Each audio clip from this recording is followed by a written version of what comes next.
ऐसी खबरें तो बहुत बार आई है कि धरती जैसी ग्रह को हम लोगों ने खोज निकाला, पर आज जो मैं आपको बताने जा रहा हूँ वो कुछ ज्यादा ही खास है।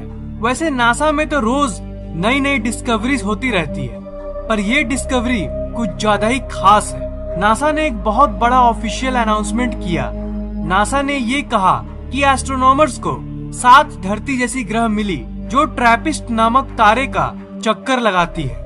ये एक पूरा का पूरा सोलर सिस्टम है और इस सोलर सिस्टम में 7 प्लैनेट्स हैं। ये जो 7 प्लैनेट्स हैं, इनके बीच में जो डिस्टेंस है वो बहुत कम है और इसी के चलते एस्ट्रोनॉमर्स 7 प्लैनेट्स को अच्छे से स्टडी कर पा रहे हैं। ये अनोखा सोलर सिस्टम धरती से 40 लाइट ईयर्स यानी 40 प्रकाश वर्ष दूर है। ये एक बहुत ही खास डिस्कवरी है क्योंकि ये जो प्लैनेट्स मिले हैं उनमें से सारे के सारे बिल्कुल धरती जैसी है। इन प्लैनेट्स की एटमॉस्फेयर और साइज बिल्कुल धरती जैसी ही है। जितना अभी तक इन प्लैनेट्स के बारे में पता चला है उसके हिसाब से इन प्लैनेट्स पर जल की मौजूदगी भी हो सकती है और शायद वहाँ जिंदगी भी बसती होगी।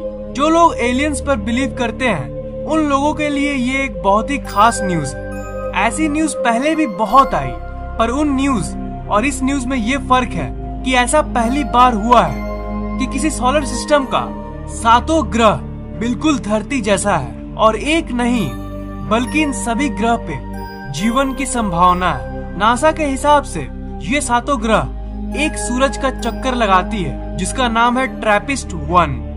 ये एक ऐसा तारा है जो ब्रह्मांड में मौजूद बाकी तारों से ज्यादा ठंडा है और जैसा कि मैंने बताया ये तारा धरती से करीब 40 प्रकाश वर्ष दूर है। एस्ट्रोनॉमर्स ने सिर्फ इन ग्रहों के एग्जिस्टेंस के बारे में ही पता नहीं किया, बल्कि इन प्लैनेट्स की मास और रेडियाई कितनी है उसे भी एस्ट्रोनॉमर्स ने कैलकुलेशन के जरिए पता किया और कैलकुलेशन से उन्हें ये पता चला कि ये प्लैनेट रॉकी प्लैनेट्स है, मतलब बिल्कुल धरती जैसी सतह वाली प्लैनेट, न कि कोई गैस की बनी प्लैनेट। अगर ये गैस की प्लैनेट्स होती तो हम इस पे नहीं रह पाते।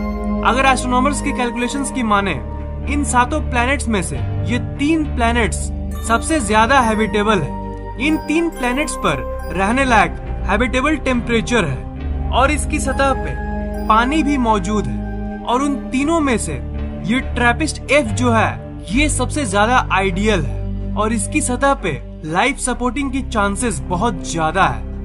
रिसर्चर्स के हिसाब से ये ट्रैपिस्ट F ग्रह धरती से ज्यादा ठंडा है पर स्टिल ये बिल्कुल हैबिटेबल है। अगर इन प्लैनेट्स के सूरज ट्रैपिस्ट 1 की बात करें तो इसकी टेम्परेचर हमारे सूरज का आधा है और उसका कलर लाल है और वो हमारे सूरज के मुकाबले बहुत डिम है।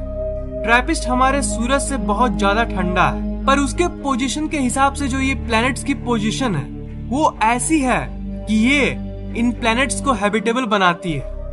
ये सोलर सिस्टम सुनने में बिल्कुल काल्पनिक और फिल्मी सोलर सिस्टम जैसी लगती है पर ये बिल्कुल रियल है। अगर आप उन 7 प्लैनेट्स में से किसी एक प्लैनेट के ऊपर खड़े होंगे तो आपको बाकी 6 प्लैनेट्स आसमान में कुछ ऐसा दिखेगा मानो कि 6 चांद आपको एक साथ दिख रहा है। ये ऐसा इसलिए दिखेगा क्योंकि इनके बीच की जो डिस्टेंस है वो बहुत कम है। अगर सूरज की व्यू की बात करें तो अगर आप पहले प्लैनेट के ऊपर खड़े होंगे तो आपको सूरज हमारे सूरज से 3 गुना ज्यादा बड़ा दिखेगा। जब भी ऐसे छोटे स्टार्स ब्रह्मांड में पाए जाते हैं तो उन्हें अक्सर नासा इग्नोर कर देती है, पर ये तारा कुछ ज्यादा ही खास है और इसके 7 ग्रह इसको खास बनाते हैं। इन प्लैनेट्स को नासा ने फाइंड तो कर लिया, अभी इसके ऊपर रिसर्च तो जस्ट शुरू ही हुई है। इन प्लैनेट्स पे शायद एलियन लाइफ पहले से ही मौजूद होगी या फिर नए लाइफ फॉर्म्स पनप रहे होंगे क्योंकि इन प्लैनेट्स की टेम्परेचर बिल्कुल धरती जैसी है। और भी बहुत रिसर्च किया जाएगा इसके ऊपर और इन प्लैनेट्स के बारे में और भी बहुत सारे इंटरेस्टिंग इन्फॉर्मेशन पब्लिश होने वाले हैं। जैसे जैसे इसकी खबर सामने आते रहेगी वैसे वैसे मैं आपको अपडेट्स देता रहूंगा। इस वीडियो को लाइक, कमेंट और शेयर कीजिए ताकि ये नॉलेज दूसरों तक पहुंच सके और इस चैनल को सब्सक्राइब करना मत भूलिएगा क्योंकि मैं ऐसे इंटरेस्टिंग वीडियोस हर 2 दिन के बाद अपलोड करता रहता हूँ। सब्सक्राइब करने के बाद आप सब्सक्राइब बटन के बगल वाले घंटे को जरूर दबाइएगा ताकि मेरे वीडियोस आप तक सबसे पहले पहुंचे।